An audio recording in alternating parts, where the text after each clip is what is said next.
Ganito po pag-align ng gear pag tsaka paglinis. Ito po 'yung gagawin. Bunutin niyo socket dito, bunutin niyo 'yung socket doon sa huwag mo bunutin. Ito, bubunutin niyo lang 'yan. Tapos pag nabunot niyo, tanggalin niyo 'yung tornilyo rito, screw, tsaka screw sa base. Matatanggal niyo na 'tong buo na 'to. Ngayon, bubuksan niyo po 'yung apat na screw. Yan, buksan, sige, buksan mo 'yung apat na screw na 'yan. Pag nabuksan niyo, iangat niyo po 'to. Yan. Tawag diyan 'yan, cover na 'yan.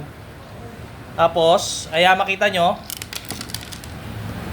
ito yung tawag na slider. Ayan, slider to. Ito, slider yan. Yan, slider. Ayan. Yung maganda. Slider to, slider. Ayan to. Slider tawag dito. Ayan yung gear natin. Ito, slider.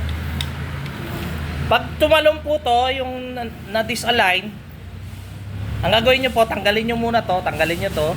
Kunyari, ito yung may problemang dispenser, di ba po? Tanggalin nyo to.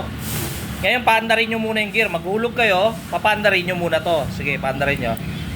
Ayan, umandar na siya. Hintayin nyo huminto. Pag huminto na, ang pagbalik po nito, dapat nakatapat tong butas na to doon sa butas na to. Ayan, nakatapat yan. Pag ipapatong nyo, huwag nyo gagalawin yung gear. Ayan, patong nyo lang ganon. Pre-wheelie siya, nakabitawan yung ganon. Kasi huwag nyo ipapatong na ganito, nakasala, hindi mahulog yung sigarilyo. Ayan, mali po yan. Mali yan. Dito nyo lalagay. Kailangan dito siya, na libre siya, huwag niyong gagalawin to, na saktong-sakto siya. Hinto yung gear na yan paandarin uli natin papandarin natin uli. Nagulog tayo coins, pandarin. Yan, huminto na. Yan na yung sakto niya. Lagay niyo to. Yan yung nakatapat na po siya. Ngayon, pag napwesto na, ganun din yung kabila. Nilinis nyo na rin, pwede nyo na linis. Maranda ba ako dyan? Ibabalik nyo na po siya.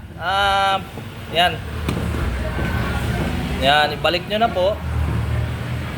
Ayan sakto na. Yan na yung dapat correct position niya. Tapos higpitan nyo na yan. Ikabit nyo na yung screw. Tapos ibalik nyo na yung screw niya rito. Yan. Tapos tsaka ibalik nyo na to. Patayin nyo yung machine muna uli. Bago nyo ibalik ulit ito doon sa dati. Picturean nyo muna bago nyo bunutin. Iba tong sa akin. Basta ito yung wire nga. Ito yan. Ito. Bago nyo bunutin doon sa main, picturean nyo para alam nyo pagbalik. Ganun lang po yan. Ayan, bubuksan nyo to. Nabunot nyo yan. Buksan nyo po to. Ayan. Tapos tanggalin nyo to. Tanggalin nyo muna. Pag kunyari, ayaw lumabas sigarilyo, di ba po? Tanggalin nyo to. Ibalik nyo uli to. Itusok nyo uli to sa dati. Buksan yung machine. Maghulog kayo. Paandarin nyo. Bibili kayo kunwari para pag gumalaw na to, hihinto yan. Pag hinto nya, yun na yung correct position nya. Ibabalik nyo na po ito uli. Ayan, nakabalik na siya. Tapos yung ngayon meron tayong customer na magpapalit ng gear.